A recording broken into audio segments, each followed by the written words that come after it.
কুয়েতের বুথ থেকে চুরি করে টাকা উত্তোলনের সময় বাংলাদেশি এবং পাকিস্তানি এক চোরের চক্রকে গ্রেপ্তার করছে কুয়েতের আইন শৃঙ্খলা বাহিনী।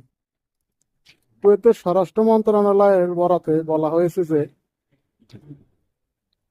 24 ঘন্টার ভিতরে ফিঙ্গারপ্রিন্ট শনাক্তকরণের মাধ্যমে সেই চোর চক্রকে গ্রেপ্তার করা হয়েছে। তাদের কাছ থেকে সুয়েক এলাকা থেকে 5,000 কানাডিয়ান ডলার এবং বিভিন্ন দেশের সিম এবং অনেক ব্যাংক কার্ড তাদের কাছ থেকে উদ্ধার করা হয়। তারা সিম কার্ডের মাধ্যমে বিভিন্ন দেশের সিম কার্ডের মাধ্যমে টাকাগুলো বিভিন্ন দেশে পাচার করত।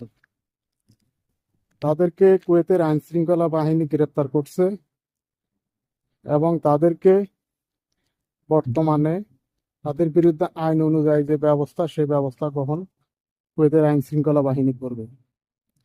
এখন কথা হলো, কিছু কিছু বাংলাদেশি ভাইদের জন্য, বাঙালির জন্য, হাজার হাজার বাঙালির কষ্ট।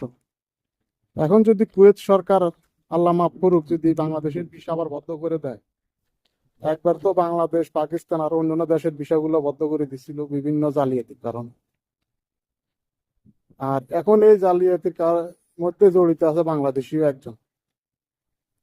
ভিডিওটি সবাই জনস্বার্থে শেয়ার করবেন, লাইক করবেন, কমেন্টস করবেন, আর অবশ্যই আপনাদের মতামত জানাবেন। এই ধরনের